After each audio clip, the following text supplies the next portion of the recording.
Vishrant, welcome back to the Inner Peace podcast. Nice to be here. Who or what is awareness?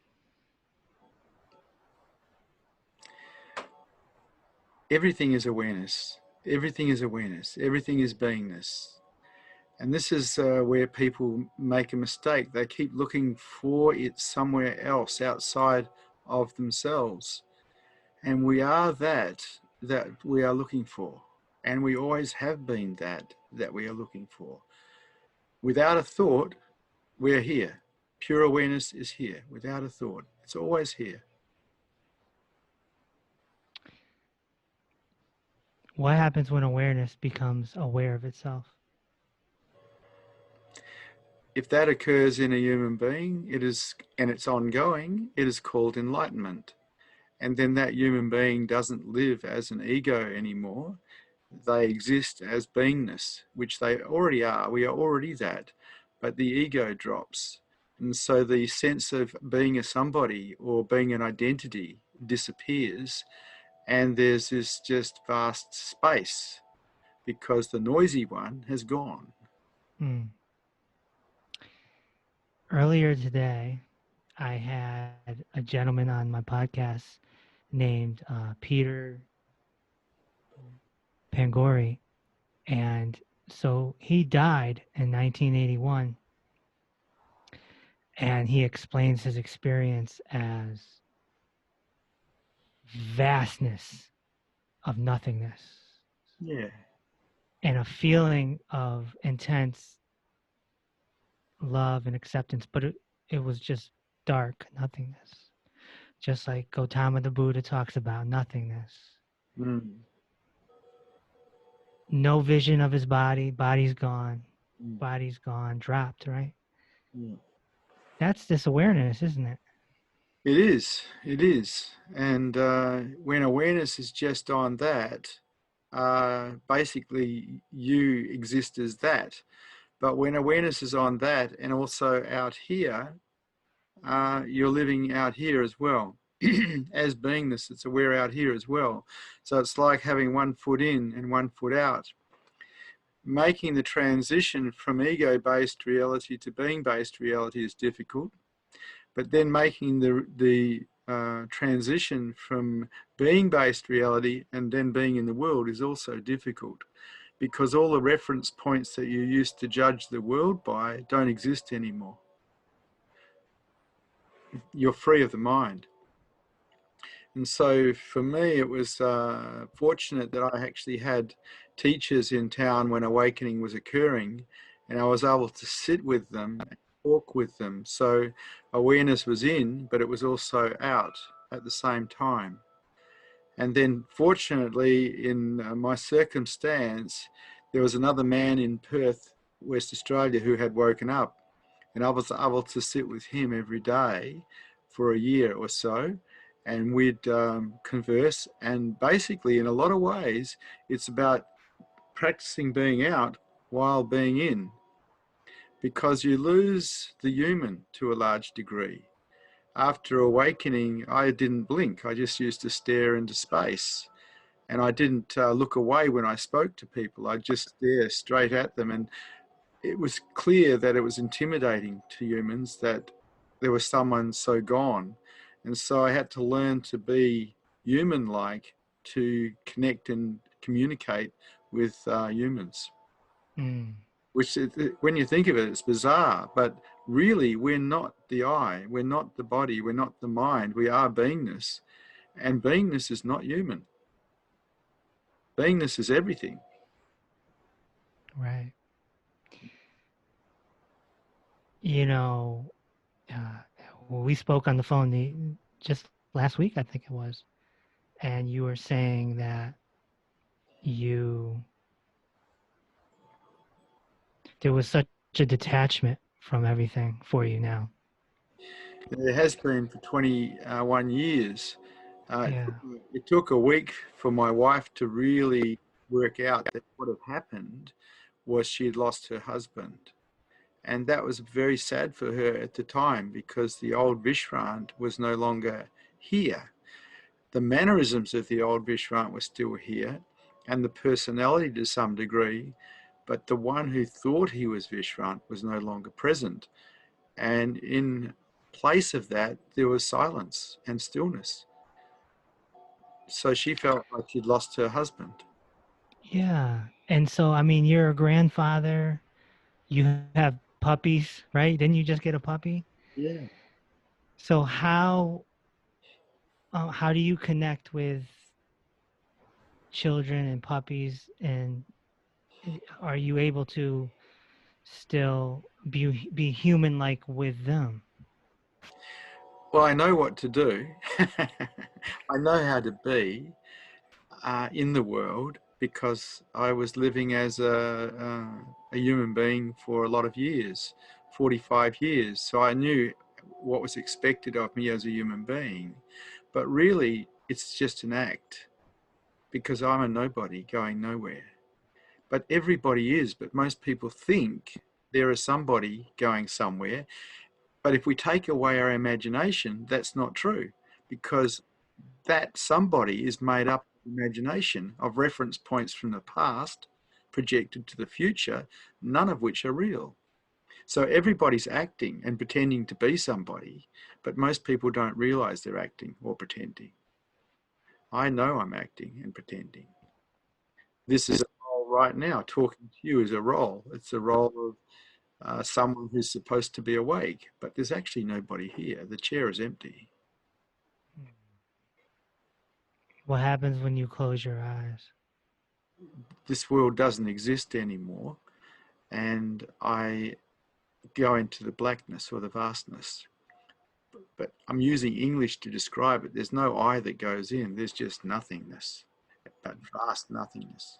And that's what this gentleman was describing on his death experience, that Yeah. vastness.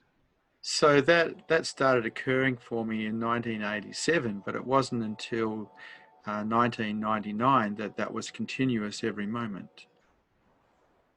Hmm. So there was a time period of what I call a flip-flopping, uh, knowing self as truth, knowing self as ego, knowing self as truth, knowing self as ego, a back and forward kind of yo-yo effect. That's what I'm going through now. Yeah, heaven and hell. Heaven and hell. Because to live as a human with an ego is suffering, and to live as beingness is not. Ever since I started, learning under you is when I learned to accept it.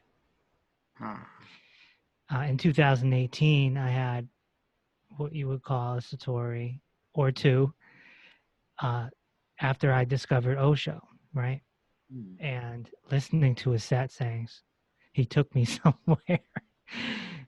Man's been dead for 30 years and still took me somewhere. Yeah, the energy field is still in the videos and the podcasts, Yeah, transmitted through the voice and the yeah. image. And I don't know how that works, but I know that works. I still, But go ahead. well, when I was a seeker, I used to study Ramana Maharshi. Now, he died 4 years before I was born, but I used to get quite a hit off him. Yeah. And so, even after these amazing small awakenings, we'll call them, uh, that sort of follows what some people would call dark night of the soul, just a feeling of, I want to go back to that. Where, it's like having pineapple for the first time. It's like, that's good. Give me some more of that. Yeah, it's how after the ecstasy, the laundry is a good way of putting it, because to know self as truth, there's a certain ecstasy or bliss. And then you come back and you have to do the laundry. And the laundry is all the stuff that you haven't dealt with as a psyche in this life and previous lives. So everything comes out. And it comes out through patterning that is defensive. So it's difficult. Yeah. And then I met you, and you were on this podcast. Oh my gosh, maybe 6 months ago. And I'm pretty sure you tried to you tried to drag me out to deep waters and drown me on my own podcast. I remember I did. That's what I'm supposed to do. That's your job. You're a murderer. Well, who you think you are is not real. You're better off without it. The ego is misery-based, not joy-based. So when I started, watching your videos and your satsangs and talking to you, um, I started to accept that I was in this flip-flop type of mode, Yeah. and it's just going to take some discipline. It's going to take discipline, I got to double down. The more awareness you put on truth, the more chance there is of that staying available. Whatever you put into it, it's like where we put our energy, where do we put our awareness? If all we do is put it on our mind and what we think, we get to live as our mind and what we think. But if we keep turning awareness back to itself, we start to exist as pure beingness, pure consciousness, because awareness is aware of itself. Yeah, and the mind can take us into a story or a fantasy for let's just call it 5 minutes, right? So boom, and then you wake up after 5 minutes, and if you're aware of this, you can watch it, and that's the trick of watching it instead of just falling into it and then fall into another one and then fall into another one, and it just right. Well, you're walking around an abyss that's called truth, and at some stage you discover you are the abyss. And you haven't just fallen in, you've disappeared, and now you're knowing yourself as truth. But that's by grace. I don't know actually how that occurs. It either happens or it doesn't happen. And all you can do is put yourself in the right place for that to occur. And the right place for that to occur is to keep turning awareness back to itself. Yeah, one of the practices that I learned from you was self-inquiry, Yeah. So, and so I've been playing with that.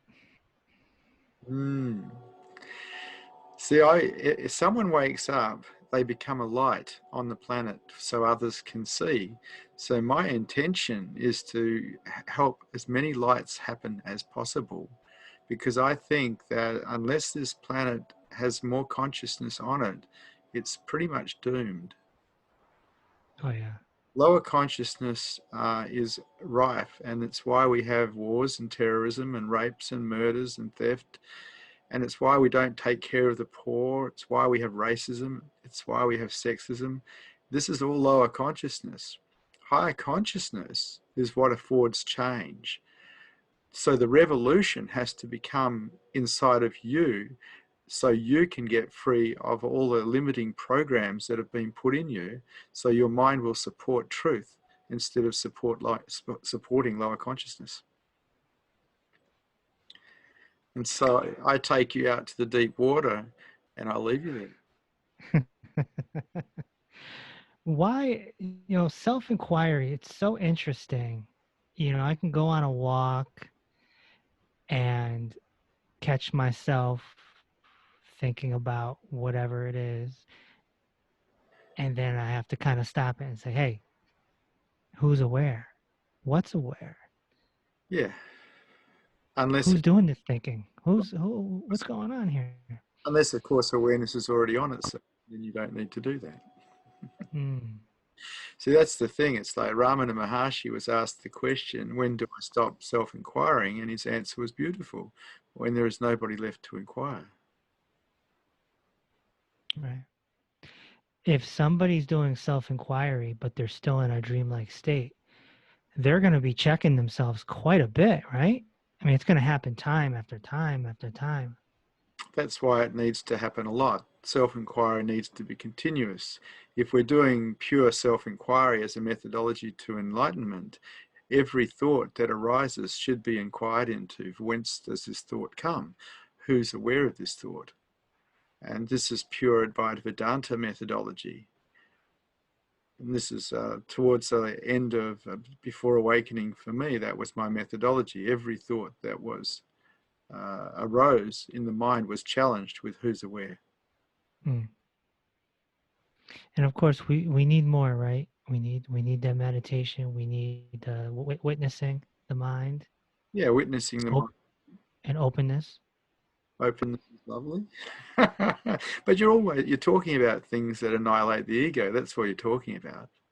You know, we start witnessing the mind. We're starting to see through it all the rubbish that it puts up. We're starting to see all the belief systems that keep us closed, shut, defended, and limited. And then we have a choice. Then we can choose not to run those or not. Openness. Let's talk about openness. Mm. Using myself as an example, I've always been a very closed off person. I was just like you, you know, a business mind, a Sherman tank, as you would call it. And the only time I ever got open was when I found a female companion that I really liked. That's the only time I would kind of open up and be vulnerable, really. Mm. Everything else closed off. Mm. It is the method to start opening up to everything and not just the girl you like. Also, is it best to, you know, maybe get with a female companion and that can kind of be a device for openness? Anything that contracts us can be our teacher. So anytime we get defensive or we get closed, whatever it is that's facilitated can be used as a teacher, because it shows us something about us. It shows us where we're closing and how we're closing and possibly why we're closing. But the intention underneath it all has to be openness. We have to see openness as a way to freedom.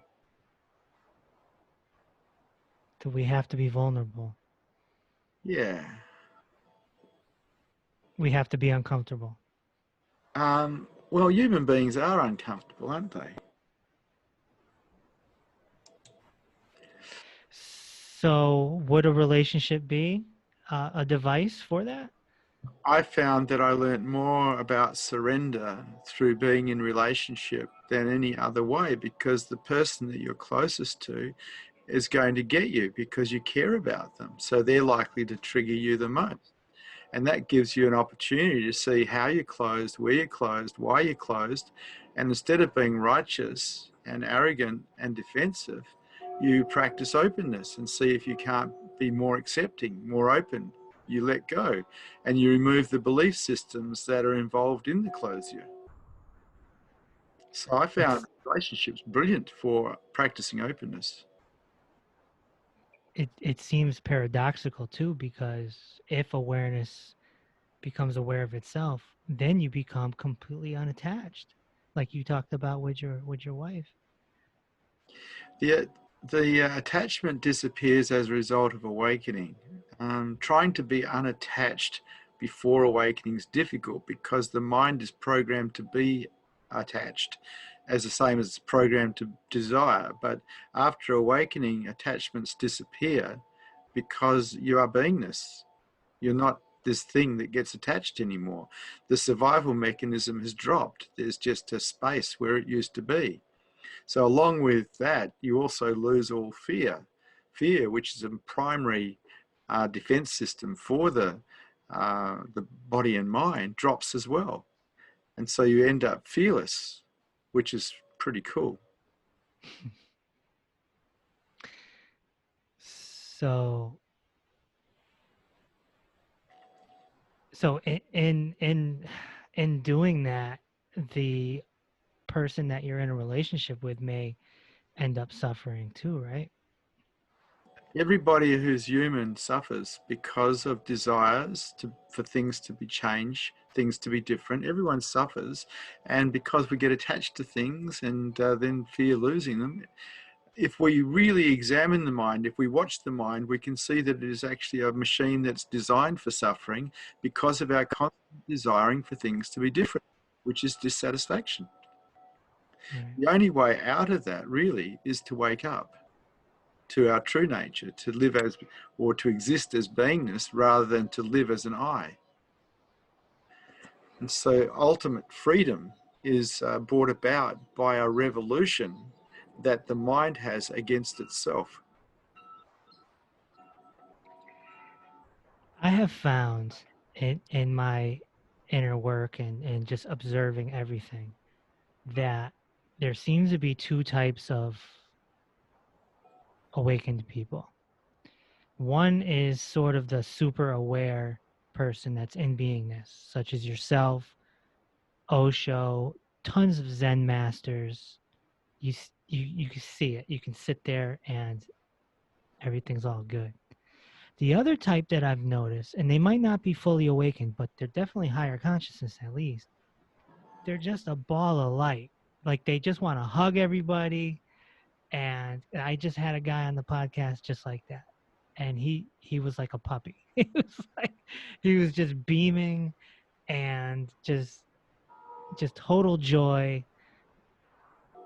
You know, can those people be fully awakened, or are they just at a higher consciousness level on the cusp of it, or is it just a personality thing?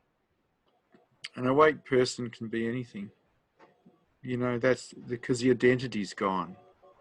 But what happens to awake people is they tend to enjoy silence and stillness a great deal. And so they do become quite silent and still, though they can be in the material world quite active. But they become silent inside themselves. And emotionality tends to disappear. And so the qualities that we would consider human disappear and are replaced with profound contentment for no reason and bliss.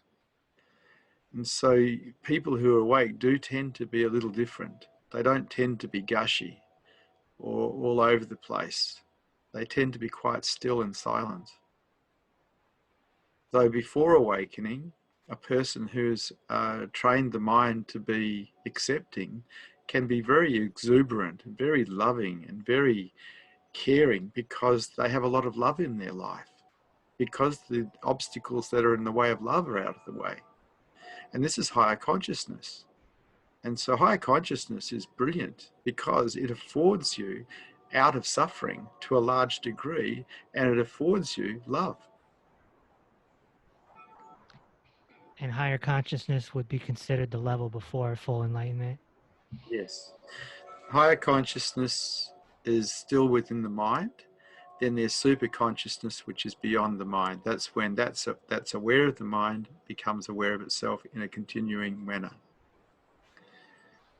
Super consciousness is very different than higher consciousness, but if we have a preference, lower consciousness sucks. It's way better to get out of to do something to get out of lower consciousness towards higher consciousness. Even if you don't wake up, at least you're going to have a way better life in higher consciousness than lower consciousness. Right. You know, when you were last on this podcast, which is episode 42 for those listening, we detailed your story pretty deeply. One of the follow-ups I wanted to ask you is, what do you think took you so long to become fully awakened? It happened to you at 45 years old, and you know, based on your satsangs, you talk about joining encounter groups and really putting in some work at 19. Yeah, So 19 and 45, that's a nice gap. it is, and there was a lot of work, but a lot of my teachers weren't awake. They were just people who were a bit further ahead in certain areas, and I'd taken them on as teachers because they were further ahead in certain areas. If, and this is a big if awake teachers had been available for me at the age of 19, awakening may have occurred a lot earlier. But of course, I don't know that. I just was lost for a long time. That was my karma. I was lost in trying to problem solve, work things out, analyze, because I thought, because I was programmed to analyze, that that was the answer. It took me a while to recognize that analyzing is just another dream, and it keeps you stuck in the ego because it's the ego doing the analyzing.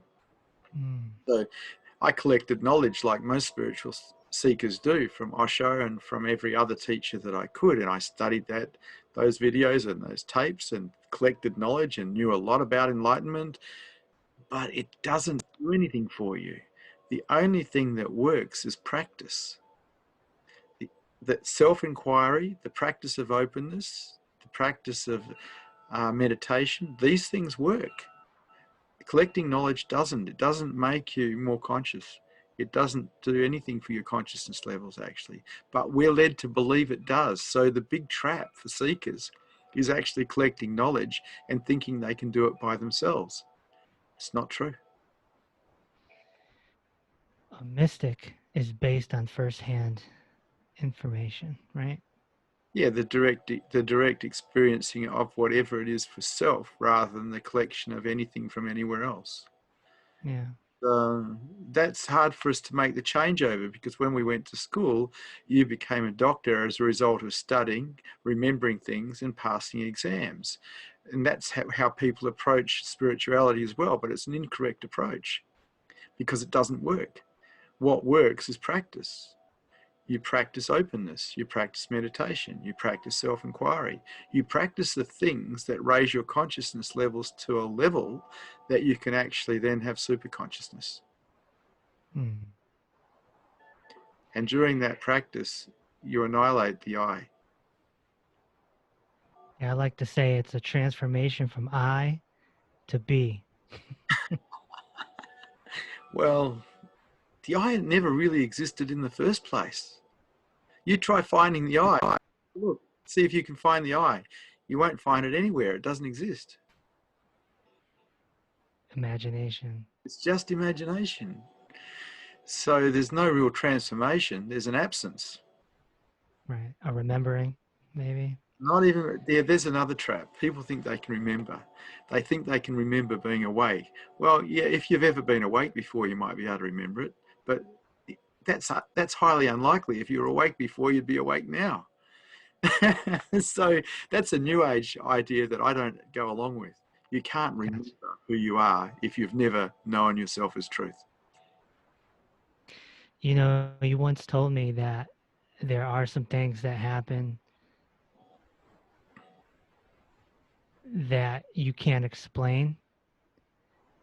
And because you don't know anyone that it has, you know, is at your level or higher, you've nobody to ask. So you just have to kind of deal with not knowing, right? Yeah, but I'm absolutely perfectly happy with not knowing. Right. The need to know is a need to control. And I have no need to control. I have no need to know. It's just a part of the survival mechanism, the need to know. It needs to know so it can control and survive. When that drops, there's no need to know anymore. My curiosity needs to drop. That's my gift and my curse, my curiosity. No. The thirst for truth has to be there right till the end. Otherwise, you won't do what's required to facilitate enlightenment. So there's one desire that is worthy, and that desire is the desire to know yourself as truth or to know truth. That desire should always be promoted, and it will drop towards the end, but it'll drop of its own accord.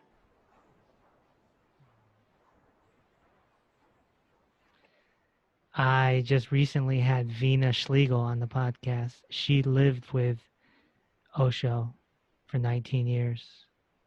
Okay. Inner circle status. And she had a lot of stories. Ah. And what a recording. I mean, and one of the things we talked about was the blinking, him not blinking a lot. You know, he blinked like once a minute.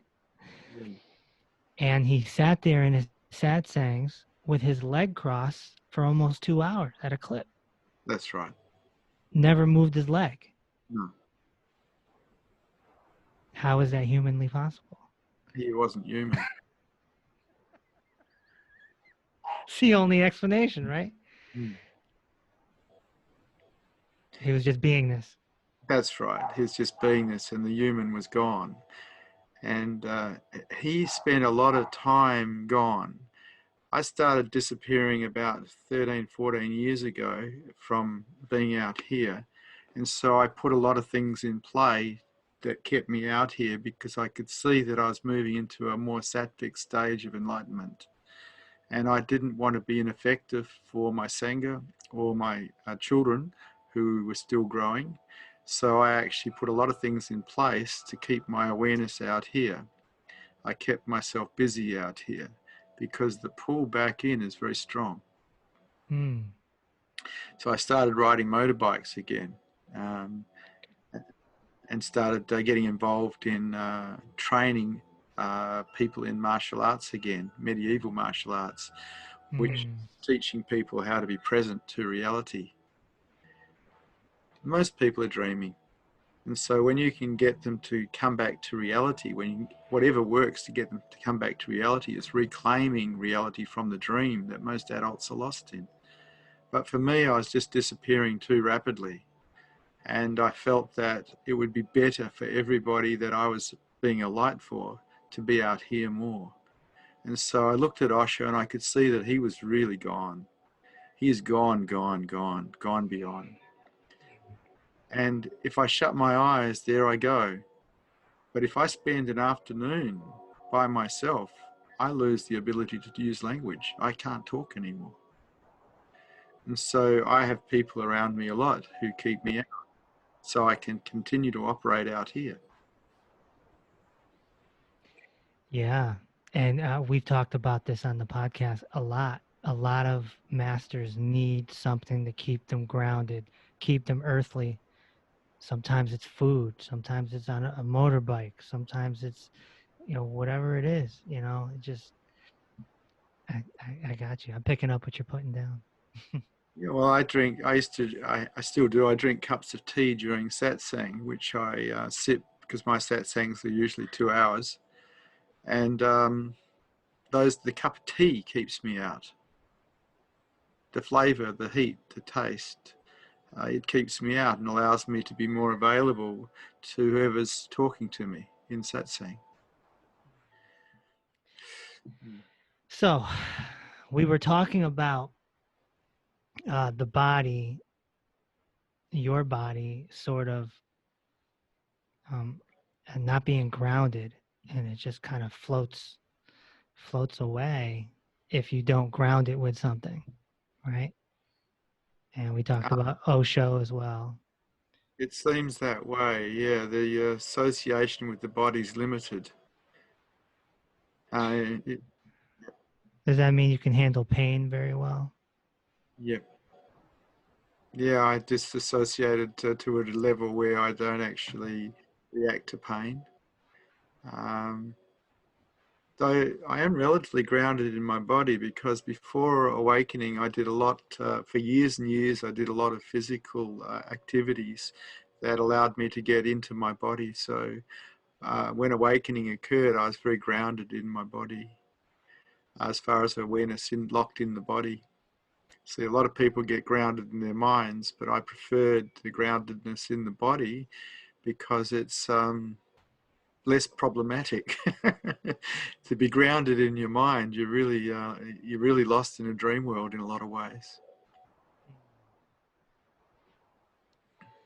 One of the things that I just started doing, and I don't know if I was inspired by Osho's active meditations, where we sort of get the heart pumping and then we meditate, right? I started doing what I call push-up meditations. Mm-hmm. So I get down and I bang out anywhere from 10 to 25 push-ups. Then I get up and I sit in a chair. Mm-hmm. And the heart is, you can hear it. Vroom, vroom, vroom, vroom. And I'm meditating through it. And I'm trying to watch it. And it's been very interesting. Very Well, interesting. it's just giving you something to watch that's very noticeable, that's all. Very noticeable. But that's meditation is simply being aware of what is real. And so if your heart's pumping strongly and you have your awareness on it, you are in meditation. But you can be in meditation simply by watching the silence and stillness. Depends on what level of meditation, what your mind has got to with meditation. The gentleman that I talked about to you earlier, Peter Panagor, who was on the podcast, and I said he died twice, once in 1981 and once in 2015. And in 2015, he had a heart attack, and he was laying there on the grass, and he just went into a meditation, and he was able to rise above the pain of the heart just contracting, and he just meditated through the whole thing because he already had experience with doing it. And that's what I guess made me think of that whole push-up meditation is yeah. Osho meditations were a little different, particularly dynamic and kundalini, because they were very physical meditations, but they were basically designed to, in a lot of ways, release energy from the body that was pent up in the body. So then when the sitting occurred, you could be quiet because all this pent up energy had been released. Yeah. You know, Vina said on the call that the dynamic was the best thing since Buddha's Vipassana. Best thing. But a lot of people can't do it because the neighbors will call the cops on you because all the screaming and everything. And she said that's the one limitation. You have to kind of be in a meeting ground that's kind of away from society. Yeah, in a lot of ways that's true. I did dynamic for, gosh, 10 years. I loved it. And Kundalini, I loved them because they allowed me to sit. My whole thing really wasn't those meditation techniques. It was sitting silently. But to get to that silence and stillness, dynamic, which is very physical, and Kundalini, which is very physical, allowed the expression of all the energy I was carrying from the day to leave. And then my mind could just be quiet in the sitting. Going back to what we were talking about with your body, you're, what are you, about 66, 67, somewhere in there? Yeah, nearly 67 now, the body is, yeah. So you're a senior citizen. I've And, been a senior citizen for a while. and so the body naturally breaks down as it gets into those ages. Uh-huh. You just watch it? You just watch it kind of break down a little bit? I do. I mean, before awakening, I was a naturopath. And so and part of being a naturopath is being a dietitian. And so my body is taken care of very well. It's fed the right food and it's exercised the right way. So it's handling life pretty well currently. I've taken a completely vegan diet, which has been wonderful for everything, as far as the body's concerned. And I walk every day. That's one of the reasons I got the dogs. So I've got someone to walk with, because by myself, I would not walk. Really? I just sit still in a lounge chair and do nothing, because that's what I love to do. It's blissed out to the max. But the dog needs to be walked, so I take the dog. I take two dogs actually for a walk, and quite often the cat comes as well. Every morning and every afternoon as well. I do two walks. Yeah, So so this goes back to what we were talking about with being grounded on earth, having something that, you know, that well, if response. Yeah. you don't take care of the vehicle, the body, it will die. It needs maintenance. So I think few people who wake up, they don't take care of their bodies and they die, because they're not there to protect the body from the different things that can occur to it. This is the spacesuit for beingness to be out here. A spacesuit with a crazy computer system that's quietened right down to nothing. But it's just a spacesuit. And without the spacesuit, awareness couldn't be doing these things out here. And so you have a spacesuit too, but your spacesuit thinks it's you. Right. But the spacesuit needs to be maintained. It needs to be taken care of. It needs to be fed correctly. It needs to have enough sleep. It needs to be exercised. And so as the body gets older, yeah, it's going to break down. It's got a time limit to it. It's a use by date. That's okay. See, everything's okay. Everything's okay. Yeah, everything's okay. When you had your final enlightenment, with your final awakening, if I recall, you said you just woke up and it was there, right? Yeah, there was nobody there. So you said you had over 1,000 satori's in a year. Yeah, And then one day you went to bed, woke up, and it was just permanent. yeah. It's been like that now for 21 years. There's been just pure awareness witnessing, or pure consciousness witnessing, without the identified one. What was that morning like? From the mind's perspective, it was surprising because it didn't expect that that would be the case. There was never an expectation from the mind's perspective that enlightenment would occur. There was an attempt for enlightenment by the mind because it was supporting self-inquiry, but there was never really an expectation that it would ever occur. So when it did occur, it was a surprise. So your mind is shocked. It was surprised, yes. It started to quieten down almost immediately. It just didn't have anything to talk about anymore. The story of it was no longer relevant. It's almost like we're in a war with our own mind, and you defeated it. You won the war. Not really. It's not a war. It's just that the ego is probably the obstacle in the way of enlightenment, but it's not the enemy. It's just something that needs to learn to surrender. And surrendering is not war. It's the opposite of war.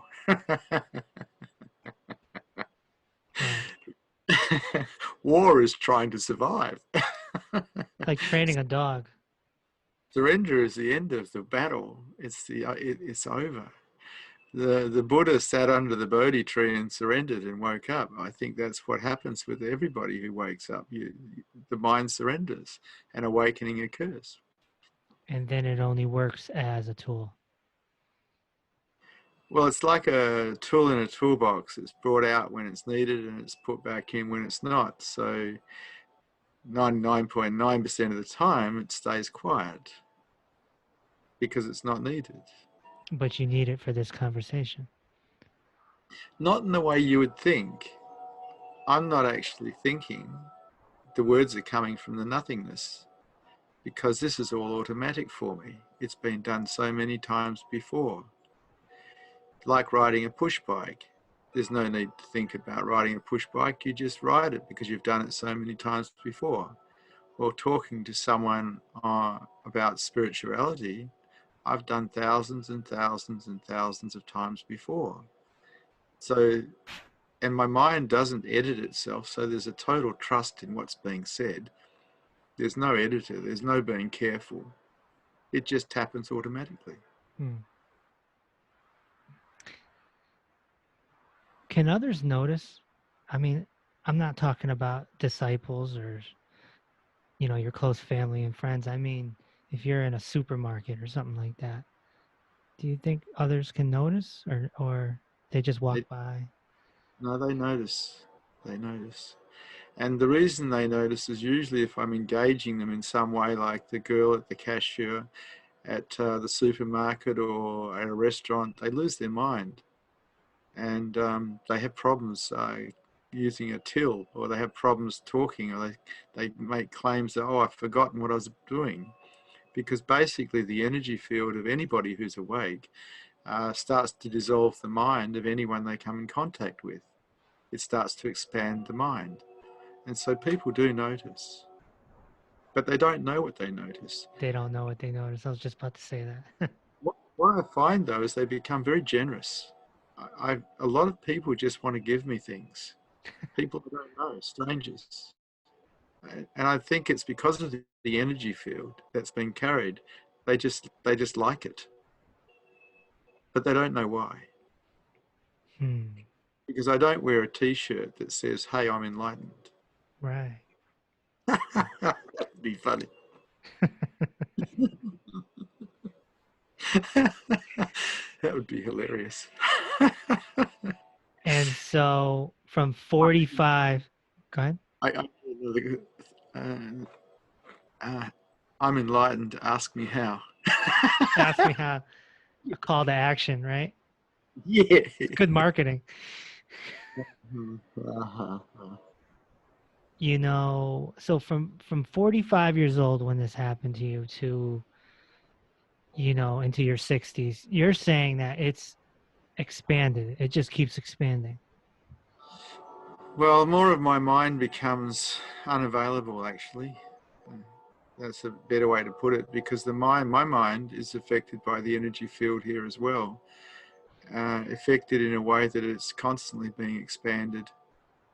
And there seems to be, as time goes by, less and less of the mind present, and less of any type of interest that was there before.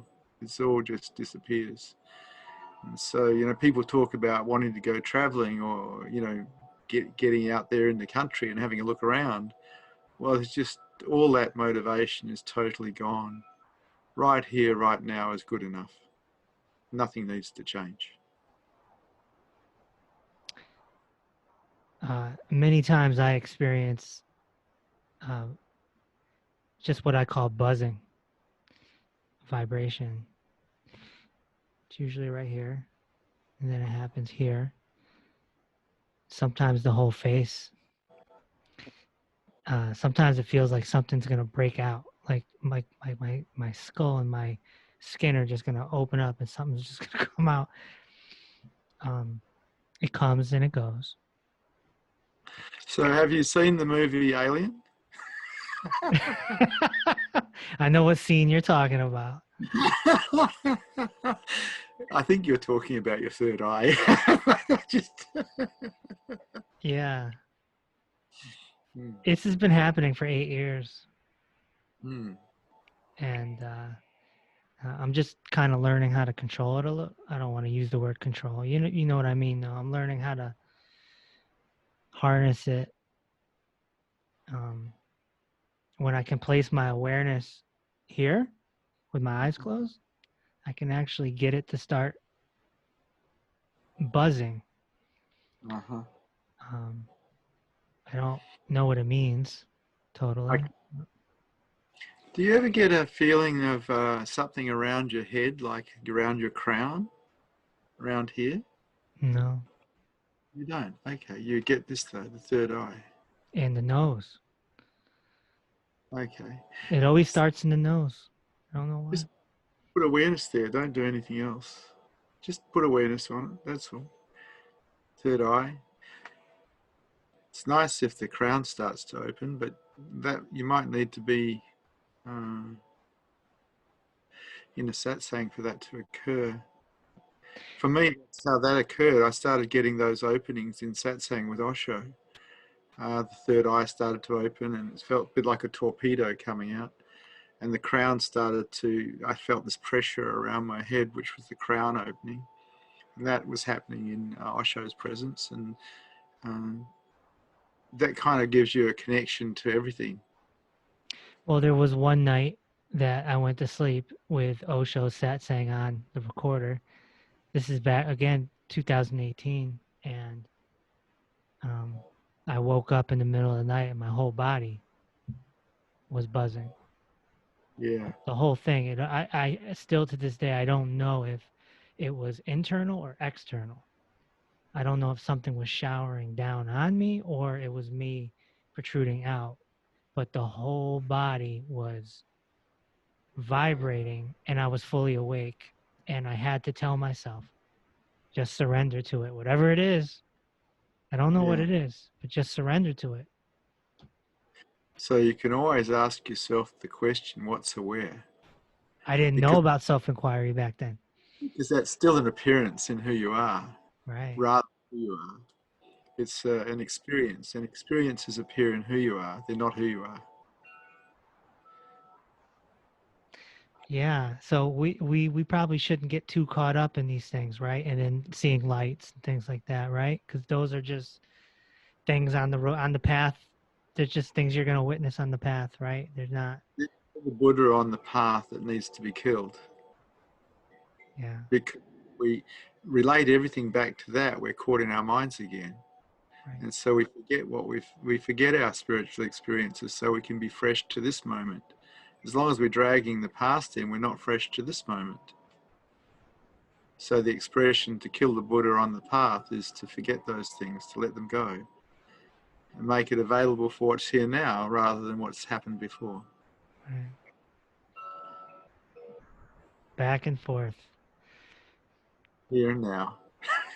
Truth-based reality, ego-based reality. Truth-based reality, ego-based reality. Yeah, that's true. Ego-based reality is always past and future orientated. It And is. neither is real. I've been a public speaker for so long, 25 years, almost 25 years. And I noticed that my mind does that. It automatically goes to public speaker mode. But do you find in public speaker mode, if you've done it for that long, that a lot of what you're saying is not thought about, it's just spoken? When I'm in front of an audience, and a lot of times when I'm on the microphone, yeah, it's almost like a channeling, yeah. Well, it's not a channeling, it's just that you're not thinking, you're just talking because it's your pattern and your habit to do that. And that's what I was talking about a little earlier. It's just, I don't think, it just comes out. Right. But I got to get the mind to stop acting it out. Well, that's just habit, really. A habit of wanting to be careful, a habit of wanting to get it right, habit of not wanting to be seen in a certain light. Because the moment you start trusting your mind and not editing it, you could get yourself into a lot of trouble. Because you might say things that you don't want to say. But that's what has to happen. You have to let go of the editor. You have to surrender the editor. The editor. Yeah.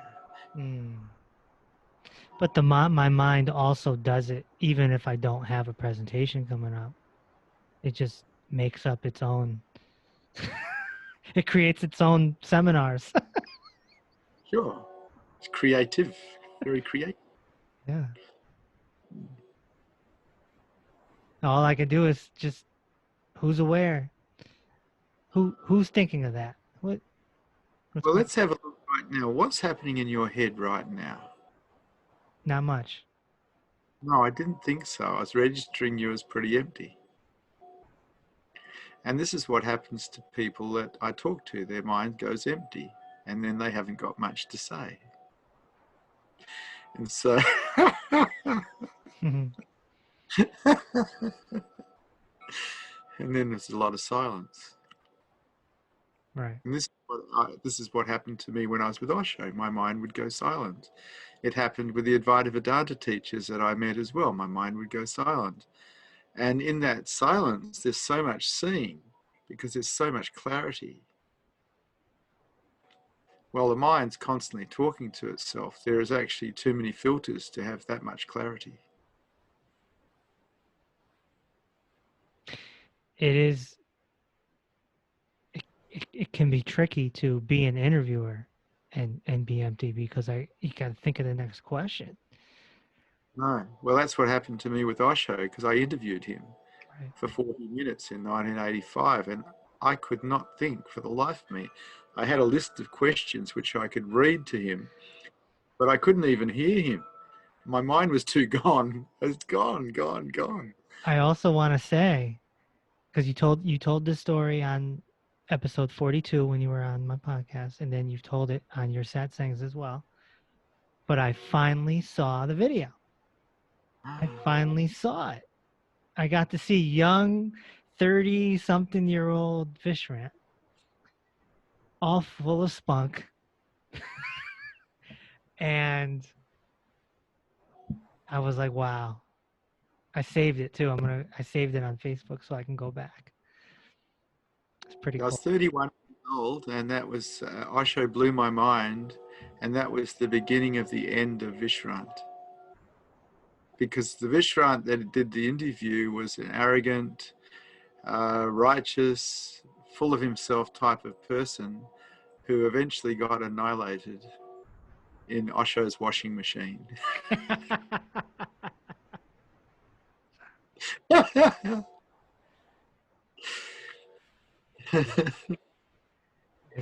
He was amazing. Yes. Yeah. Yeah, Vina had a lot of stories. And we covered a lot of ground. Um,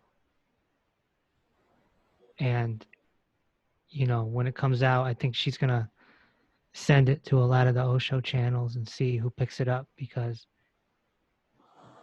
with a lot of misunderstandings about him out there, when something that's truthful happens, I get it out there a little more.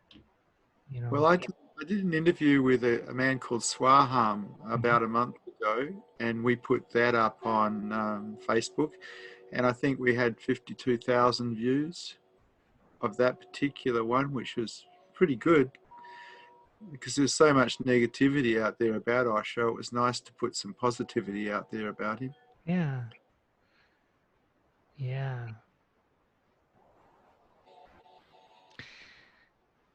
She said that he would tell a lot of his inner circle disciples, sannyasins, a lot. He'd say, "Your chatter is disturbing me. Your thinking chatter is disturbing me." Does that happen with you? Do you people's minds? Yeah, I feel everything. One of the things that facilitates enlightenment is openness. That means all the defense systems have been dropped somehow. And as a result, you feel everything. Like if I'm in the room with people, I feel them thinking. And I feel the energy they're carrying. I feel everything. Because there's nothing in the way for me not to feel it. There's no defense systems. And so people carry a gift with them wherever they go. They carry their energy field. And a lot of humans carry an energy field that is quite painful because they live in their heads procrastinating and worrying and angsting, and that creates quite a painful energy field, which is very easily perceived. Have you been able to witness your Akashic records? Ever since 1987. First awakening that occurred in 1987, the Akashic Records became available. Did you like what you saw? I decided that it was a trap, that it was just of interest to the ego, and I knew that I had to go beyond the ego, and so I stopped looking. You see, there's so many traps on the spiritual path. All sorts of realms open up to you. The Akashic Records open up to you. And the ego gets interested in these things and loses its way because these things are just entertainment for the ego. What has to be of interest is truth itself, the vast nothingness that we are, the vast pure awareness that we are. That has to be the focus of the mind, not the Akashic Records, not the different realms and places you can go, but truth, beingness itself. Astral travel, soul travel can also do that as well, right? Yes, that's true. That's a possibility, and that can be a trap also. Anything that entertains the ego, really, because what you're doing is putting awareness on something outside of yourself again, is a trap. What needs to occur is for awareness to stay aware of itself, and for that to occur, the mind has to actually support it. As long as it's supporting outward adventures, it's probably not going to support the inward adventure. Hmm.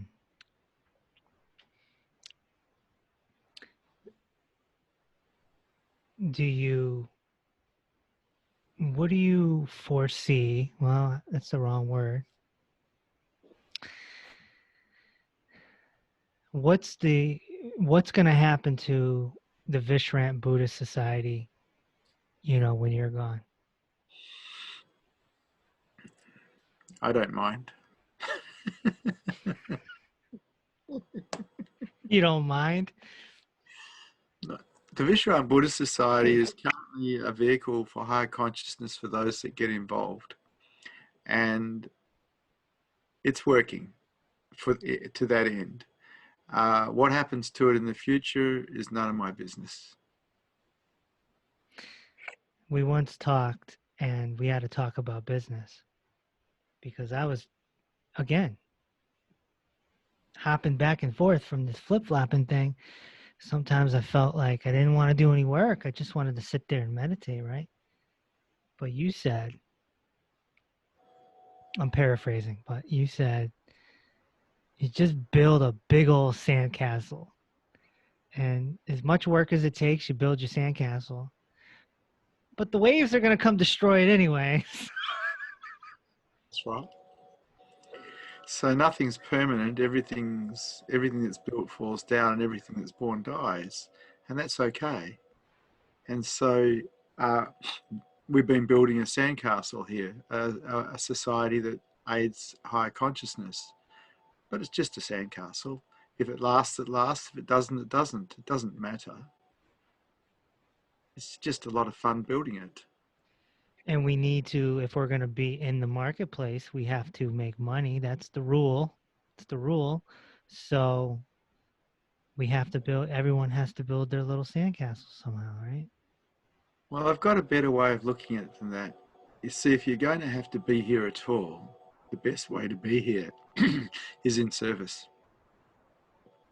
Because as the heart awakens and affects the mind, you just want to take care of everybody and everything anyway. And so you move to service.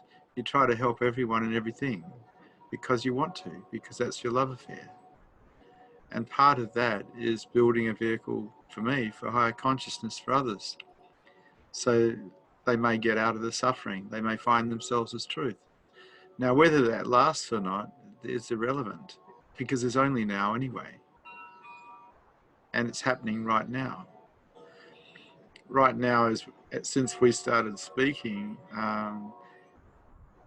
Tosh, the man who organised this with you, put up the interview that you did with me last time, 6 months ago, I believe. Mm-hmm. And this morning, he only put it up a few hours ago. It's already hit 1,000. 1,000 people have already listened to it. And so the Dharma, or the teaching of truth, is getting out there as we speak to each other. And I love this. The poor old Buddha, he had to wander around and talk to people one-on-one. With modern technology, I can be talking to you and 1,000 people can be listening to a talk on the Dharma while I'm talking to you. This is brilliant. Mm-hmm. And that's actually what's currently happening in this moment. Yeah, I'm just playing my role as an ex-broadcaster who knows how to interview. I'm doing something with it to get that Dharma out, talking to people like you. Yeah, and I think that's a great form of service. Gautama the Buddha himself said the greatest karma that can be achieved is to teach the Dharma. And spreading the Dharma is brilliant because you're shining a light so others can see. This is so they can become free. This is brilliant. There's nothing better to do here than that. So thank you. You're welcome. What if everyone became enlightened? There's only now, Kevin. But what if 7 billion people just, boom? Because there's only now, we don't know if everyone's awake or not, because there's only you and me talking. We don't know what's happening with the rest of the world unless we project, and our projections could be wrong. There's only now, and right now there's us. This is it. And from my perspective, there's nobody here or there. There's only one being, and it's talking to itself. What about trees and squirrels and birds and the grass and the clouds? It's all They, one.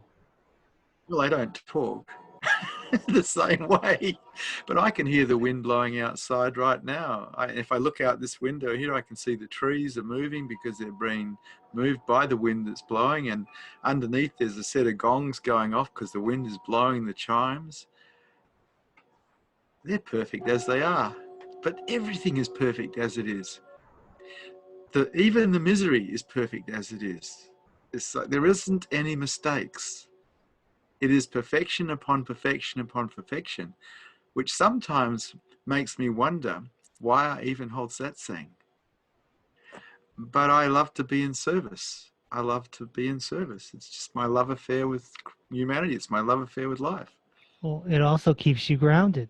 It keeps you here, just like walking the dogs. But that's so I can do that. That's so I can be there and do that. I don't really have that much interest in walking dogs.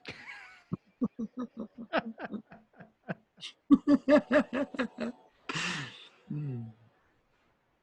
They're so free, aren't they, the dogs? They're just, They're happy. They're happy. They don't worry. They don't get concerned about things. They don't live uh, in a way that humans live because they don't live in their heads. They live in reality. And so they sleep 18 hours a day and then they play. They have much better lives, and a lot of dogs have much better lives than humans. and they don't know language. So, They know, come here, bad dog, good dog. And they know we have a thing called smackos here, which is food that they like. And they know that word too. It's little strips of something that yeah. they really tasty. But uh, the dogs that I got are very sensitive. They actually feel the different moods of people in the room. They're quite on the ball, really. They're beautiful. What's your favorite One, meal? my favorite meal. Uh,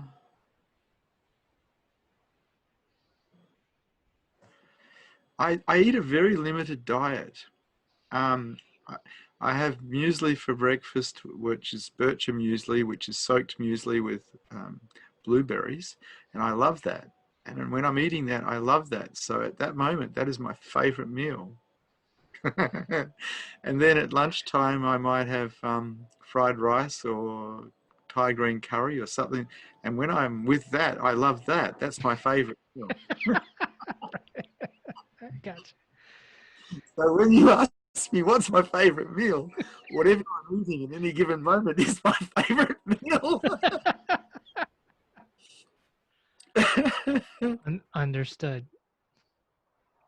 Understood. Yeah.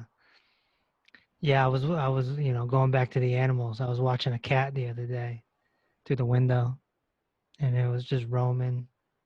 Walked across the street, is looking up at the trees, stops, licks itself. And I'm just like, that cat is so free, man. And we're not. Well, if you ever get over to Perth, West Australia, I'll take you shopping at one of the supermarkets and you'll get to dance up the aisles and have fun.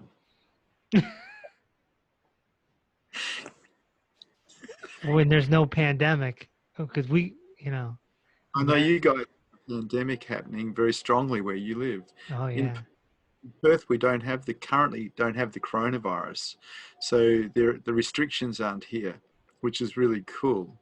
And we don't have the sickness or the death as a result of the coronavirus either, which is also good. But it's basically resultant from our premier who closed the borders and wouldn't let anyone in. So, and then contained what was here, because there was some here, but it was contained. And I guess that our government's waiting for a vaccine, but our borders are still closed shut tight. yeah, And the people who live here, they are very much in support of that. yeah. It's different here right now. America is not in a good place right now. No, I believe it's pretty rampant. You're getting a lot of cases every day. Well, it's not just that. We're on the verge of like a civil war, pretty much. So Yeah. interesting. It's really interesting times. It's I just do my best to watch it like it's a show, and just it's got nothing to do with me. Why do you call it a civil war? Who's against who? So here it's what they would call the right versus the left, conservatives versus the liberals, and you have, there's a lot of protests happening, and people are burning down cities and burning police stations, and cops are getting attacked. Um, and then you have the really proud Americans who are getting sick of seeing that, and so they're looking to take matters into their own hands.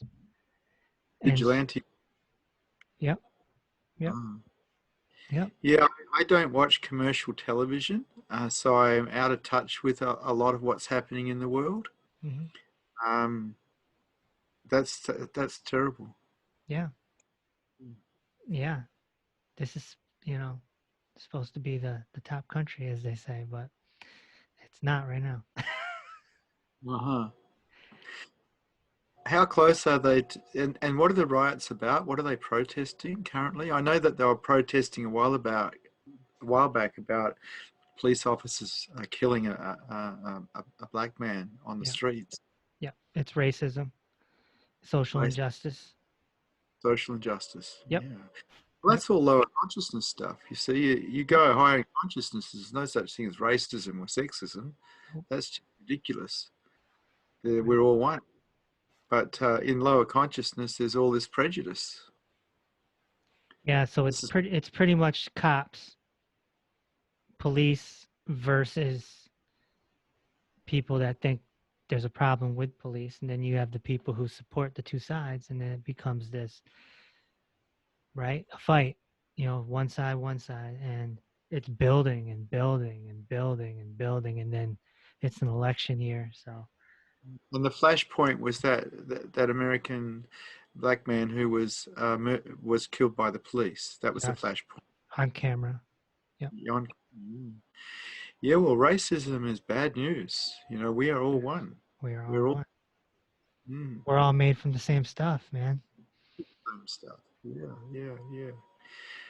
Well, I guess it had to come to a head. If the racism's there, it had to be exposed. And this is the exposure of something that's not right. Yeah, yeah. So, and yeah, you just kind of watch it happen. There's nothing that can be done. No, there's nothing that you could do. Is it dangerous for you there? At the time, no, not in my city, Uh-huh. but in some cities. In some cities. Right. Yeah, Mm. yeah. It's wild. And of course, America was built on liberty. So if look at the amendments and the Constitution that was built, then there's a lot of loopholes. So then you get people who get their nerve up, and now they're they you go walk down the street with a gun, so you got people out there with guns and in full riot gear, and these are regular people who go to a regular job, like a Uh-huh. militia, Right. Vigilante. Yeah, it's wild. It's wild stuff. Um, and then a virus on top of it. Yeah, the virus. Yeah. Wow. The times we're living in are interesting. It's just one big cosmic joke. Uh-huh.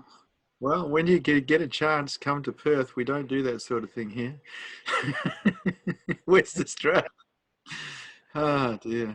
I just want to see a kangaroo, Ah, they're lovely creatures. I talk to them because they get all on edge when you're around because they're frightened of humans because they've been hunted for centuries. But at night time, I'll come out and they'll be out there because the automatic lighting system will come on and they'll just stand there and watch me and I'll talk to them and they listen. but they don't talk back. And once they've worked out that I'm safe, they'll just keep eating. They'll just, because they come and eat, you see. And they start to ignore me and they start eating. It's so lovely. They're such lovely creatures. So you don't have deer there, right? We do have deer. They've been Okay. introduced. Yeah. Okay. But there's not that deer here. They're more on farms. We have deer farms. Okay, so we have lots of deer here in America. So I guess that's our kangaroo. Yeah. Same thing. Similar. Well, similar, yeah. Yeah. So yeah, so that's it for now. I'll definitely, have you back on in another 6 months or so. Just maybe I'll have some updates. Maybe. I'm more interested in your finding beingness as yourself. Me too. Me too. That's actually why I talk to people. It's like I don't really have an interest in the conversation. It's more, what's here that's real? What's real? See, if you look at the emptiness in the silence, in the stillness in your mind, that's real. But nothing else is. Right. Yeah, you do like that. You did it to me on our first interview. And I noticed you did it with Swaram too.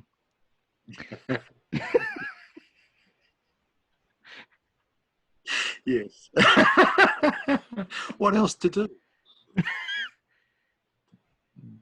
Why is it that enlightened beings can be such tricksters, like create devices and things like that? Osho had the Rolls Royces, There's just a device, a joke. Yeah. That was just advertising to attract business people. You see, the thing about businessmen is a lot of them have quite disciplined minds, which puts them in a good place for higher consciousness. And he first attracted the hippies, and then he attracted the business people. And he was just advertising. So you come here and sit with me. That's what he was doing. Come here and sit with me and find the silence and stillness as yourself. That's what he was up to. And yeah, he's tricky as. And there's a reason for that. It's like, you can't come in the front door with most people. It's too defended. You've got to find a side door or a back door, or you've got to come through the roof or burrow underneath, because there's too many defenses up front. The ego protects itself. And so all these devices that are set really are just set so people will learn acceptance and surrender. And I believe Osho's main device he was using when he first started was this sexuality thing. Yes. Because he wrote a book, From Sex to Super Consciousness.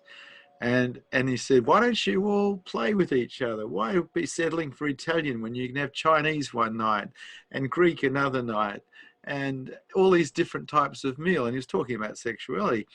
Well, at a primal level, we get bonded to people. And so when we start playing around sexually, it takes us into our stuff. But that gives us an opportunity to surrender. So I see the whole sexual journey with Osho as not just a celebration, but also a practice of acceptance and surrender. That's right. Through our most primal programs. And I have that book. It's right there. And I talked about it with Venus Schlegel on the podcast. And yeah, I remember reading that book and being like, there's no sex in here. No.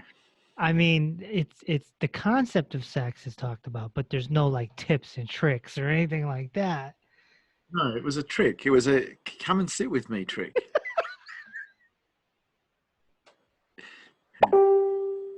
Because when you come into the presence of someone who's awake, there's the potential for enlightenment.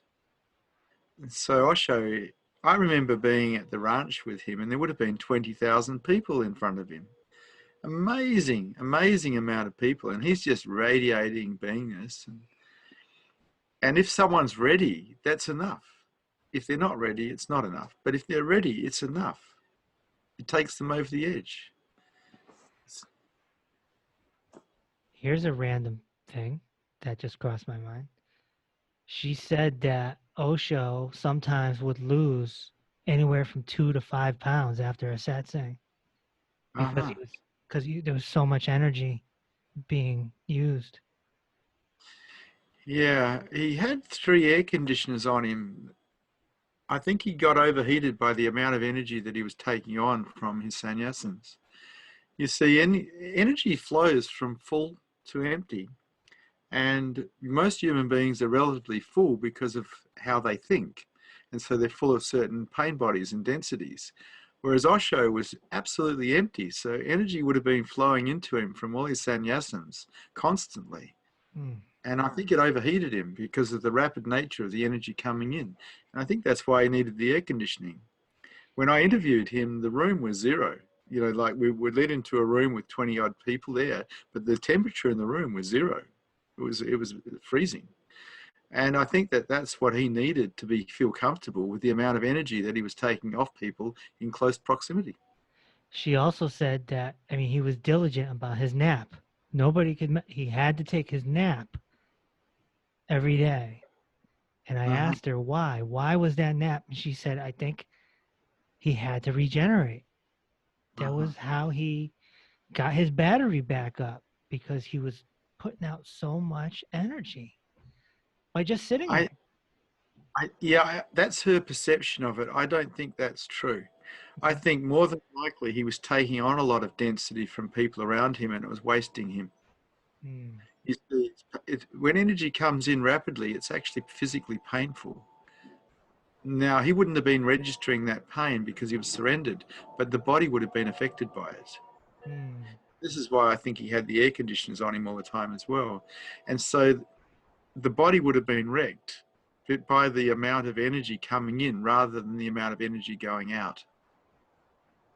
So if you were doing a satsang in front of, say, let's just say 5,000 people live, not on Zoom, would that zap you? Would that just It always zaps me. Yeah, I run retreats from time to time, 4 days to 7 days, and I'm always pretty wrecked. The body's always pretty wrecked afterwards, but it's not a result of the amount of energy being put out. It's the amount of energy being taken on that's coming in. It mm, wrecks the body, and so I sleep 4 hours every night. That's about it. That's all I need. But on after retreats, sometimes I need to sleep a bit longer than that because the body needs to recover from the battering that it's received when people are expelling their densities. Because they do. You come into satsang and you get opened up and everything starts pouring out. it's like what he was talking about with the chattering minds. Your chattering minds are disrupting me. Maybe it could have been that. It's hard to say. Like I never had access to talk to him about this stuff. Yeah. I can only talk about my experience. There's no problem with energy going out. The energy coming in is the problem. Mm. Lots of energy goes out, but if you're wide open, that happens anyway. You know, it's the energy coming in that can actually affect the body. When you sleep, there's no dreams. I haven't had a dream in 21 years. Yeah. I shut my eyes, go into the blackness, and then 4 hours later, I wake up out of the blackness, become conscious out of the blackness. And even in the blackness, there's consciousness to some degree. But the body gets to rest, gets to have a very deep, deep rest. And your mind's always at rest. Pretty much. It doesn't stress. It doesn't spend time thinking about things, wondering, procrastinating. It just stays quiet. So, with talking to you, because there's no one else in the room here, it's relatively very peaceful. When you woke up that day in 1999 and it was permanent. You knew it was permanent. I No, I heard didn't. I didn't know it was permanent. okay. I was surprised every day for the next month because Okay. I'd morning and there'd still be no one here and still just vast nothingness. My Okay. mind was surprised. Okay, I see what you're saying. And I heard you say in a satsang that your mind would still chatter a little bit for about 6 months, A little bit, yeah. and It then was it was like having a television set in your room that was talking, and then at some point it would shift to another room, but you could still hear it, and then at another point it would shift to a further room, but you could still hear it. And so there was not being paid any attention to it, but it was still going, but it was getting further and further away.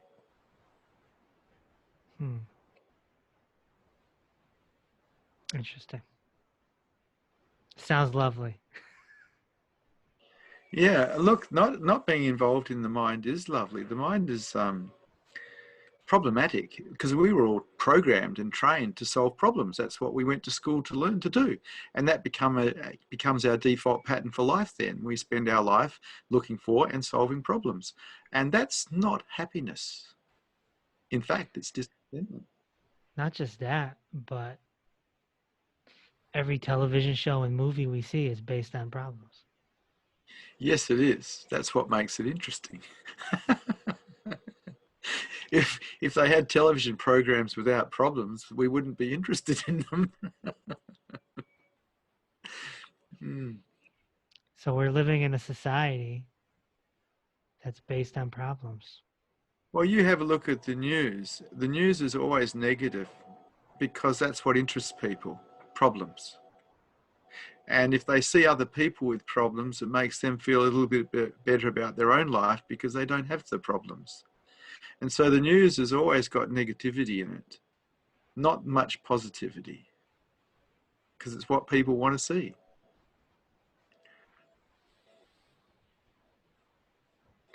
So you could start a good news channel on television and no one would watch it.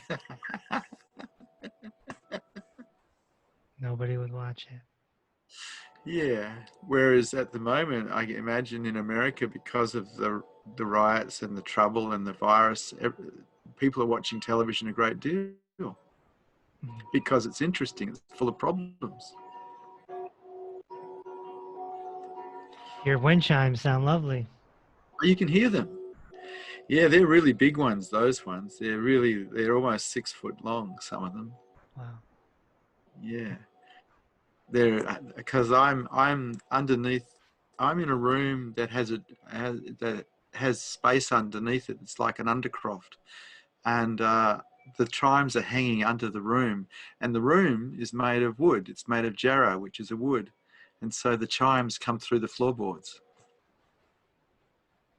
It's really cool. It's like being in a sound bath. What makes you laugh besides that? On a day-to-day basis, what makes you laugh?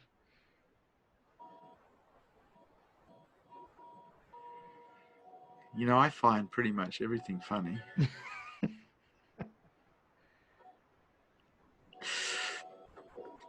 I love human beings, you know.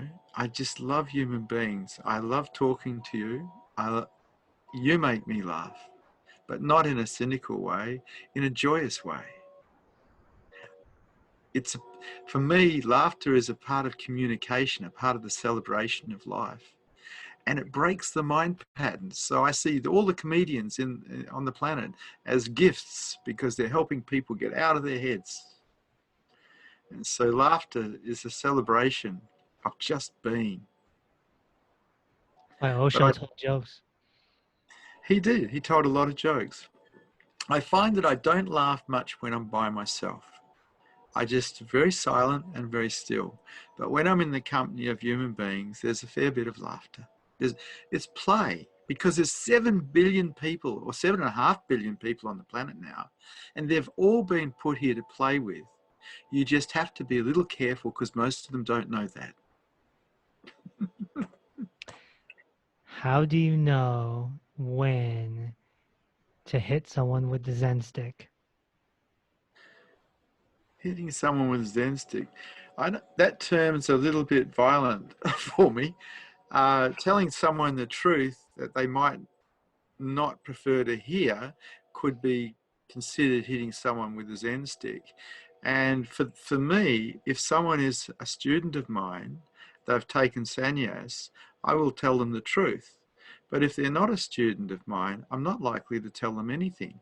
I'm here for the willing. I don't have an interest in the unwilling. In Satsang, I've seen you every now and again. You get a question that you think is kind of silly. And you're like, I'm not answering that. That's a silly question. Yeah, that's good. But that's a fair call. And you consider that a Zen stick. Ah, I see. It could be considered that way. One of the things that happens after awakening is you don't have an interest in approval. If people like you, that's good. If they don't like you, that's the same good. And so you don't have the same mannerisms that you had before, which were probably approval seeking. And so if someone asks a silly question, I tell them it's a silly question. Because whether they approve of me or they don't approve of me is not my business, it's their business, and it's definitely not my problem. Fair enough. Well, But not only will you get hit with a silly question every now and again, or a futile question, but I mean, you have to constantly answer the same questions over and over and over and over. I don't mind that. It's the nature of the beast. Yeah. It's the nature of what has to happen. Repetition. All spiritual teachers who are talking are saying things that have been said a million times before they said them. There's nothing new under the sun. The answer to every question really is surrender. But spiritual teachers try to make it a little colourful to keep people interested. But ultimately, the only thing that we need to learn to be free is unconditional surrender. Osho, in order to speak every day for 20 years, which is, it's got to be some sort of record, but he would do commentary on something else, whether it was a whole discourse on Jesus or Buddha or Kabir or, Zen. He would pick something, right? And he stretched it out for like a whole week or two, and it became this whole thing. Because it's brilliant. Yeah, but it was, come here, sit with me. Come here, sit with me, and I'll tell you a parable. But really, it's not about the parable. It's not about you learning anything. It's about you sitting with me and finding beingness as yourself. And that's what all awake teachers are doing. They come and sit with me and find beingness for yourself. Because someone who's awake is a doorway to truth, because awareness is aware of itself. There's a Buddha field. And in that Buddha field, you can find yourself as truth. So Osho's methodology worked to some degree. I prefer to be way more interactive with people. And so I engage people constantly. But it's still the same deal. Come and sit with me and see what happens. And that's what happened for me. In sitting with Osho and sitting with my Advaita Vedanta teachers, I started to find myself as truth in their presence. So, Kevin, come and sit with me. Yep.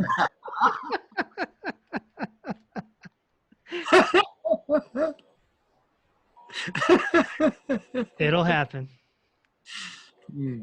It's lovely to. Yes. We'll wrap it up here. This is a long recording. It is a long recording. And I don't know what we'll do with it.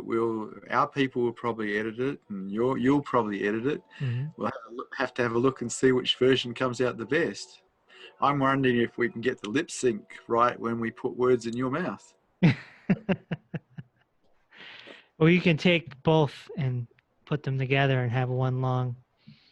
I watch Facebook from time to time, and I've seen some really funny things coming out of America with Donald Trump, the president, doing a speech that he didn't really do.